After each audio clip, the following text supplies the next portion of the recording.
Pulsation Podcast, le podcast des HUG, votre podcast santé. Technologie innovante, conseils de spécialistes, témoignages, que vous soyez professionnel, patiente, patient ou simple curieuse ou curieux, ce podcast est le vôtre. Bienvenue dans Pulsation Podcast, le podcast des HUG. Bonjour et bienvenue, je suis Karine Paulien, journaliste. Et je suis Léna Ayou, journaliste. Les soins palliatifs, l'ENA, incarnent une approche globale et humaniste de la prise en charge médicale. C'est véritablement une philosophie de soins axée sur le soulagement de la souffrance, la qualité de vie et la dignité des patientes et des patients atteints de maladies évolutives avancées. Dans un grand nombre de cas, les soins palliatifs s'imposent comme une réponse essentielle pour apporter d'abord un réconfort physique, mais aussi psychologique et spirituel, tant au patient mais aussi à sa famille. À Genève, cette approche humaniste du soin et de la maladie existe depuis longtemps. L'unité 40 de l'hôpital de Bellerive des HUG est le service de soins palliatifs le plus ancien de toute la Suisse. Aujourd'hui, ce service s'étend sur plusieurs sites.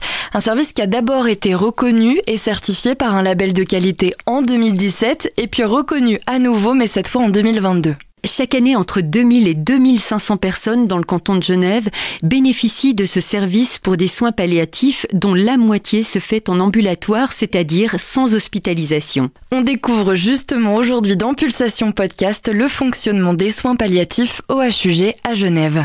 Direction d'abord l'hôpital de Bellerive et l'unité de consultation des soins palliatifs sur le site Cluse-Roseraie des HUG à Genève.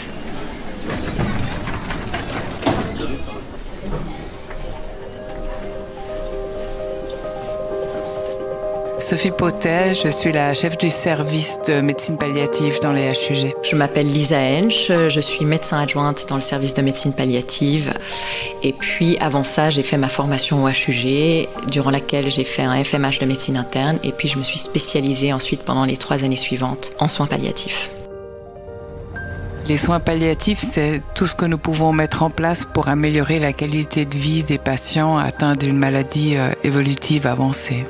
Ça comprend bien sûr les aspects biomédicaux qu'on connaît, comme la prise en charge de la douleur par exemple, mais il y a aussi toute la prise en charge sociale, spirituelle par exemple, ou psychologique qui est très importante pour nous. Les soins palliatifs, c'est vraiment une approche. C'est une approche qui vise à améliorer la qualité de vie des personnes souffrant de maladies potentiellement mortelles. Historiquement, les soins palliatifs étaient destinés aux patients oncologiques, donc on voyait principalement des gens avec des cancers, mais on s'est rendu compte, il y a à peu près 20 ans en arrière, que tous les autres patients qui décédaient de maladies organiques, c'est-à-dire par exemple d'une insuffisance cardiaque ou des reins qui ne fonctionnent plus ou de maladies pulmonaires, avaient aussi des symptômes extrêmement invalidants dans la trajectoire de leur maladie, et que si on introduisait des soins palliatifs précocement pour ces personnes-là, eh bien on arrivait à améliorer la qualité de vie. Donc oui, à l'heure actuelle, on a des patients d'oncologie, ça reste la majorité de nos patients, mais on a aussi des patients qui viennent de la pneumologie, de la cardiologie par exemple. Alors pour les unités de soins palliatifs, en fait, nous avons des critères d'admission qui sont pas des critères d'admission HUG, mais qui sont des critères d'admission, je dirais presque nationaux en lien avec notre système de facturation. Pour donner quelques exemples, il faudrait qu'un patient soit plutôt complexe et instable, et puis surtout aussi qu'il ait besoin d'un certain nombre de professionnels qui s'occupent de lui. Donc en fait, ces critères, de là découle finalement, je dirais, l'admission des patients. Donc ça fonctionne exactement comme n'importe quelle autre admission dans les HUG, où finalement il y a une demande d'admission en soins palliatifs. Et puis après, ce sont les médecins cadres du service qui valident en fait cette demande d'admission, qui vient quand même pour la plupart soit du médecin traitant à domicile, ou bien des urgences où le patient transite, ou bien il y a quand même à peu près encore un tiers des patients qui sont transférés d'un autre lieu de soins de l'hôpital. Et donc nous validons à ce moment-là l'admission des patients. Je pense que ça fait très peur.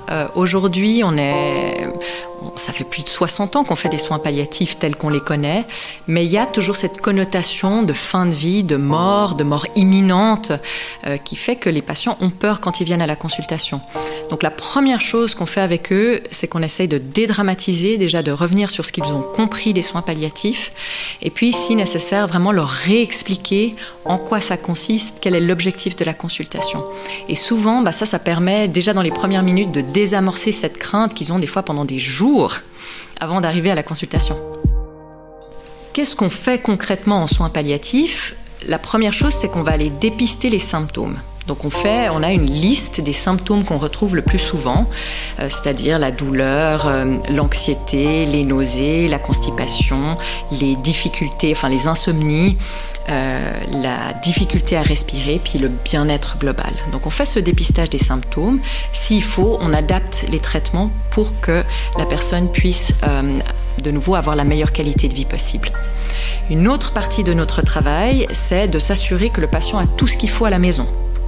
C'est-à-dire, est-ce qu'il a le passage d'une infirmière? Est-ce qu'il aurait besoin qu'un physiothérapeute, par exemple, vienne l'aider à faire des exercices pour la respiration à la maison?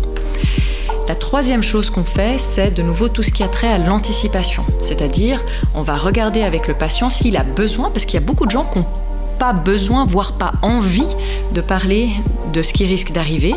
Mais pour ceux qui en ont envie, il y a beaucoup de choses qu'on peut faire justement pour discuter de différents scénarios, pour faire ce qu'on appelle des plans de soins anticipés, c'est-à-dire des plans de prise en charge, et ou même rédiger des directives anticipées, qui est un document légal dans lequel le patient peut mettre ce qu'il accepterait et ce qu'il n'accepterait pas en cas de problème aigu qui impacte sa capacité de discernement. Le service de médecine palliative, qui fonctionne grâce à environ 120 professionnels, est divisé en ce qu'on appelle des unités de soins palliatifs. En fait, ce sont des lits qui accueillent des patients hospitalisés pour une durée déterminée. Et ces lits, Karine, dans le canton, il y en a 36 répartis sur 2 sites.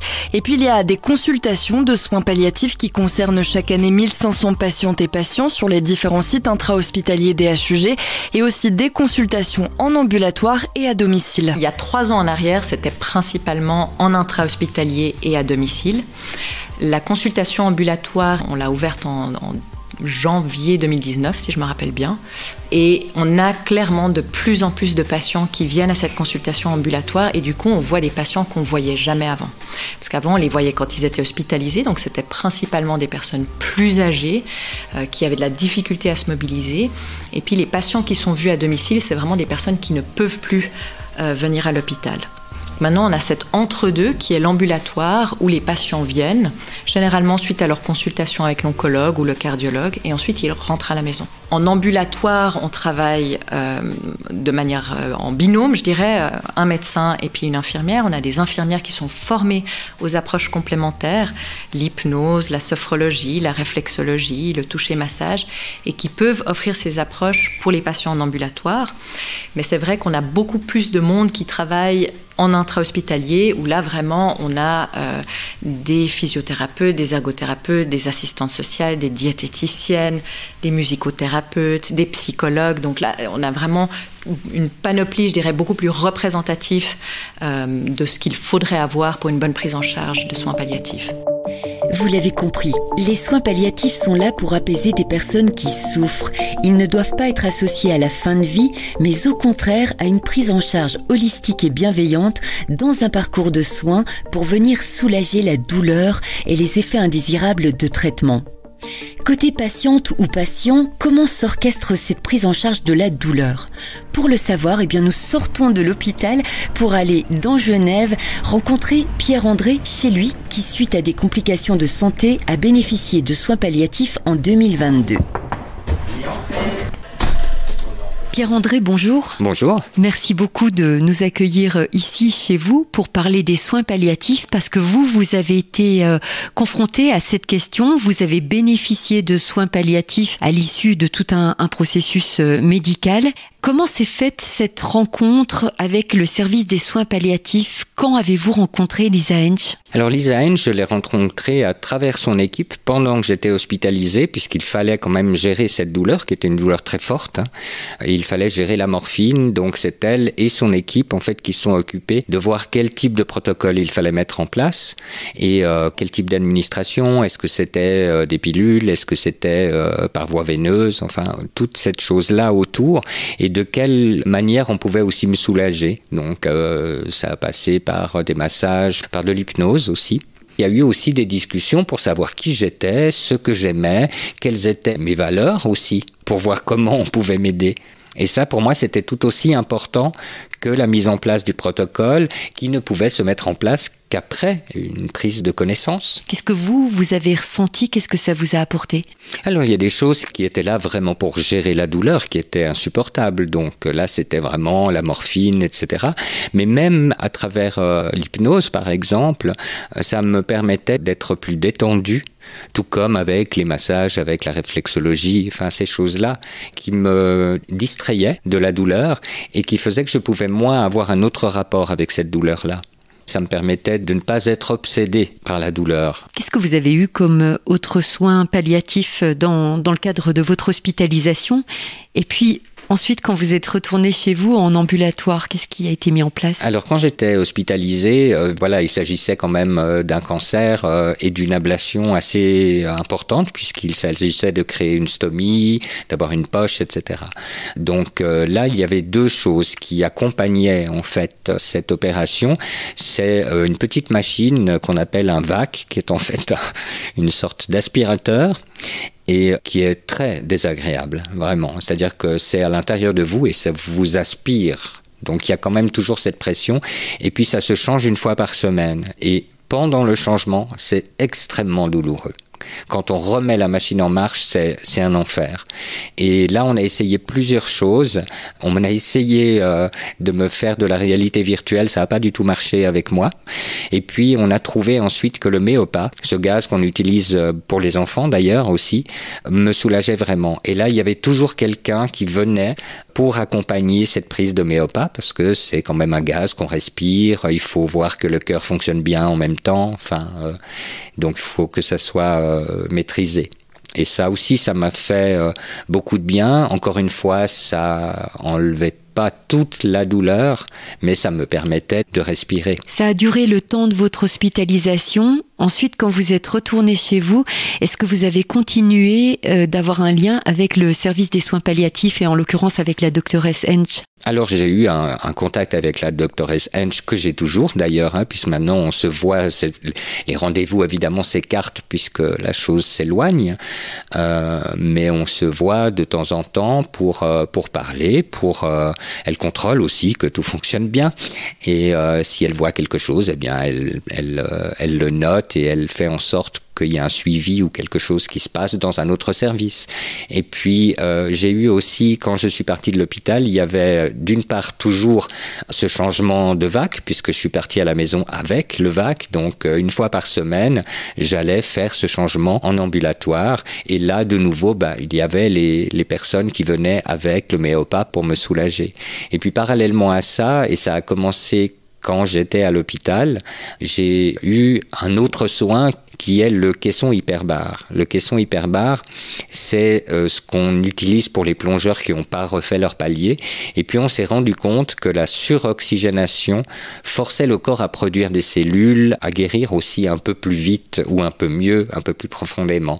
Et moi, j'avais une plaie qui était quand même assez énorme. Et normalement, on fait une 20aine de séances. J'en ai fait 80. Quand je suis sorti de l'hôpital, je venais 5 fois par semaine quand même pour des séances et puis voilà. Vous avez eu des soins palliatifs jusqu'à ce que vous n'ayez plus mal en fait? Mais oui, j'ai été accompagné jusqu'à ce que la douleur soit totalement éradiquée, on va dire, ce qui est un moment assez fabuleux quand tout d'un coup on est, là c'était en l'occurrence un soin qui était là pour aller un peu gratouiller la plaie, enfin la cicatrice, et où j'avais besoin de Méopa. Alors il y a déjà eu l'enlevage du VAC, claque, où tout d'un coup il y a une douleur de moins, et puis tout d'un coup il n'y a pas eu besoin de Méopa pour aller enlever la fibrine, et ça a été un moment extraordinaire, parce que tout d'un coup la douleur n'est plus là. C'est magique, après 2 ans de douleur, c'est juste merveilleux de ne plus avoir mal. Et quand on sort de ça, c'est quoi la sensation? C'est le ciel bleu? C'est une sensation de libération et de joie. C'est comme si j'avais récupéré mon corps, qui était toujours un peu masqué par la douleur. C'est un retour à soi. Oui, c'est vraiment un retour à soi. Et où toute cette aventure de soins palliatifs prend encore plus sens. Sans ces soins palliatifs, je ne sais pas si j'aurais tenu le coup. J'ai des doutes par rapport à ça.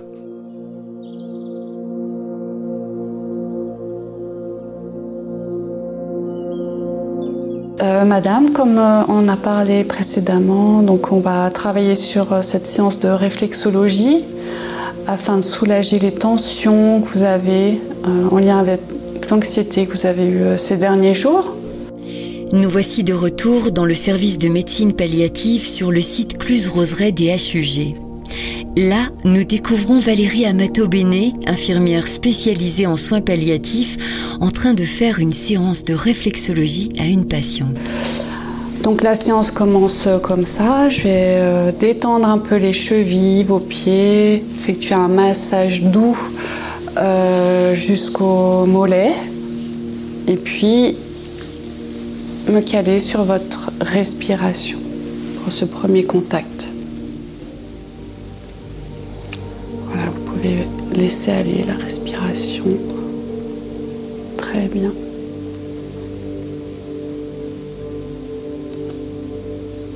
Voilà, je m'adapte à votre rythme.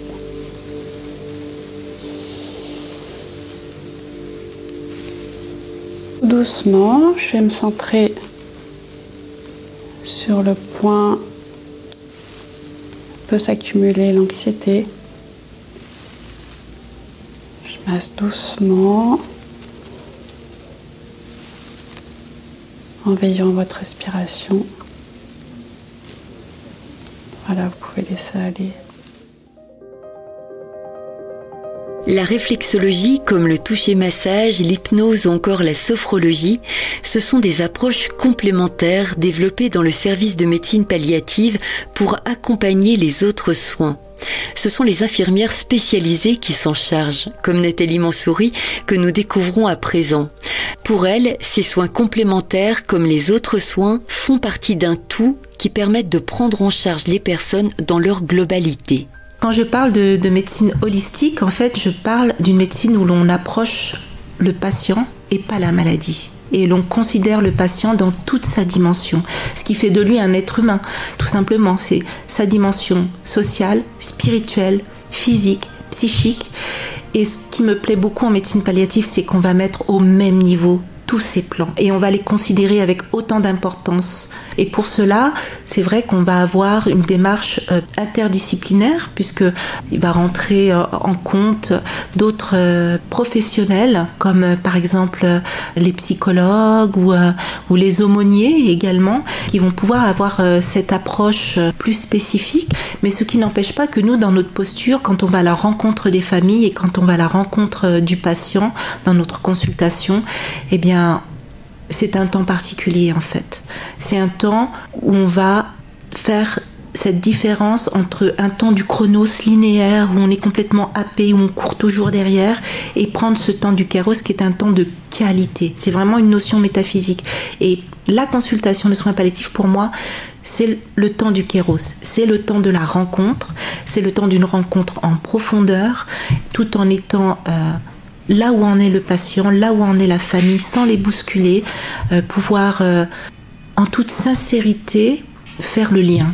Un lien où alors va pouvoir s'exprimer toute leur souffrance, et c'est pourquoi nous on va pouvoir aussi apporter en tout cas des solutions pour, si ce n'est les soulager complètement, au moins diminuer ces souffrances. Pour ça, nous avons certaines expertises qui sont fondées sur des connaissances scientifiques, et puis il y a aussi ces approches complémentaires que l'on offre en ambulatoire, mais que l'on propose aussi dans le milieu hospitalier. Et ces approches, ce sont des moments vraiment intenses où on va pouvoir laisser s'exprimer des émotions qui n'auront peut-être pas pu être dites au moment de la consultation, où il y a une anamnèse très structurée parce qu'on a besoin de comprendre ce dont souffre le patient et puis d'adapter des traitements très spécifiques. Et puis ce temps des approches complémentaires, c'est vraiment un autre temps de qualité où on va vivre pleinement le moment. Et là, tout peut se passer. C'est-à-dire qu'il peut y avoir une libération, il y a quelque chose qui se joue dans le respect de sa dignité pour pouvoir l'approcher et lui permettre aussi de se réunir en fait. Parce que quand on fait dans un toucher massage par exemple, vous êtes là, vous vous rendez compte que le toucher du corps, c'est quelque chose qui est fait tout au long de la journée dans les soins. Le patient reçoit des traitements dans son corps, on lui injecte des médicaments, on lui injecte des produits, tout ça dans un objectif de pouvoir l'aider à se soigner, à aller mieux, mais c'est quand même assez violent. Ce sont des produits qui ne sont pas anodins, qui ont des effets secondaires. On lui met des équipements, on lui met des cathéters, on lui met des sondes, et tout ça, ça peut être vécu par le corps d'une façon assez agressive, voire violente. Et quand on vient dans une approche complémentaire avec l'objectif d'apporter un apaisement et une sorte de sérénité, le toucher massage va permettre d'envoyer l'information au corps en lui disant mais tu es un corps en souffrance, mais tu peux aussi être un corps qui peut recevoir de la douceur. Et ça permet d'unifier, de réunir le corps souffrant et le corps apaisé. Et ça participe à valoriser l'identité du patient. C'est ça aussi, rendre compte de toute sa singularité. Et c'est vraiment quelque chose qu'on va personnaliser à chaque approche, parce qu'on va s'adapter à ce qui se passe, on va s'adapter à où est-ce qu'il en est, qu'est-ce qui s'est passé aujourd'hui dans les soins. C'est toujours un temps d'adaptation, mais c'est une rencontre. Nous, on va s'engager pour qu'il y ait un lien qui se fasse en toute sincérité et qu'on puisse toujours rester dans le respect de son humanité et de sa dignité. Quand on rentre dans un processus de médecine palliative, l'autre lien essentiel, ce sont les proches, ceux qu'on appelle les proches aidants. Ce sont des personnes ressources pour les patients véritablement intégrées dans le processus de soins par les équipes médico-soignantes. Lisa Hensch. Ils ont une place extrêmement importante. On sait que sans proche aidant, c'est très difficile de garder les personnes à domicile. Et puis les personnes veulent pouvoir rester à domicile le plus longtemps possible. Donc, en soins palliatifs, on intègre ces proches dans la prise en charge. Donc, on fait bien sûr une prise en charge centrée sur le patient, mais on va aller s'intéresser à toutes les personnes qu'il y a autour, les conjoints, les enfants, les parents, s'il y en a. Retour chez Pierre-André. Son proche aidant à lui a été Michel.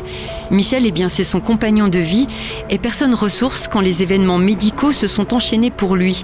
Comment Michel a-t-il enfilé ce costume de proche aidant ? Il nous raconte tout. J'ai fait tout ça, en fait, normalement. Je me suis pas posé la question.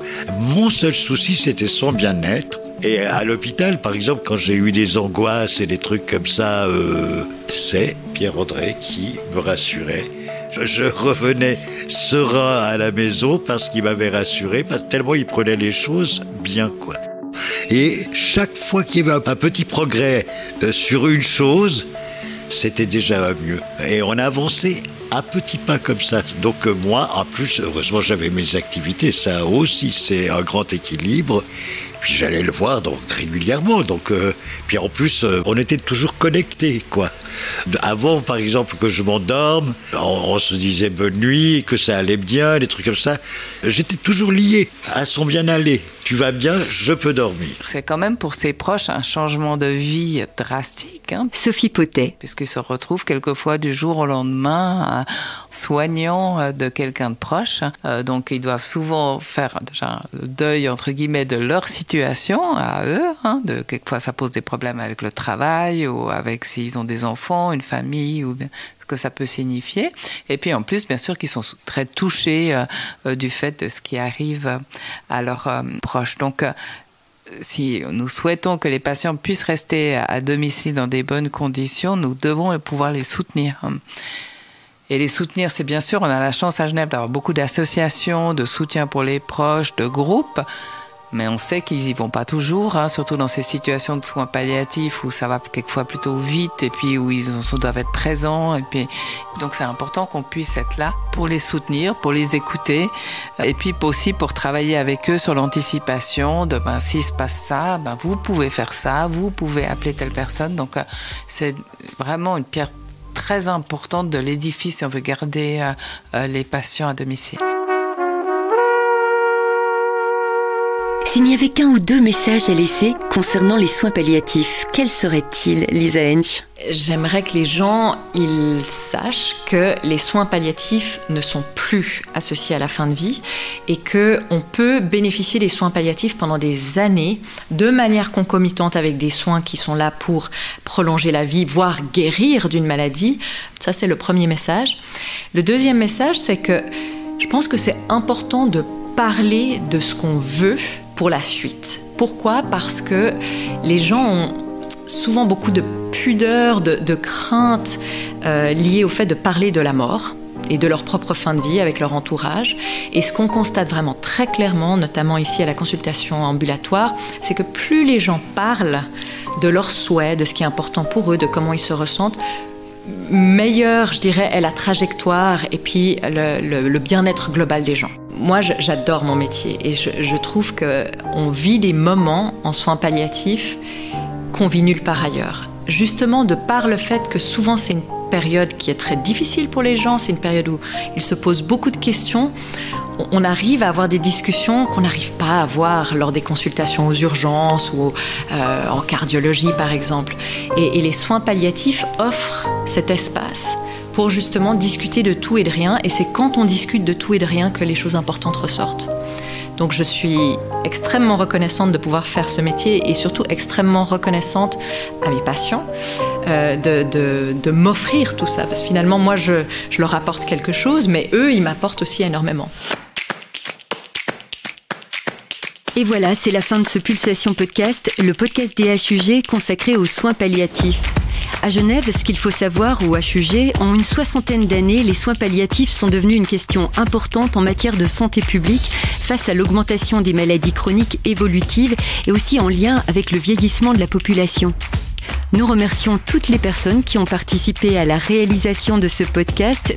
Merci à Sophie Potet, chef de service de médecine palliative des HUG. Lisa Hensch, médecin adjointe dans le service de médecine palliative. Nathalie Mansouri et Valérie Amato-Béné, toutes deux infirmières spécialisées à la consultation des soins palliatifs au HUG. Merci à Pierre-André et Michel, son compagnon, pour leurs précieux témoignages. Et merci à vous pour votre écoute. À bientôt dans Pulsation Podcast, le podcast des HUG.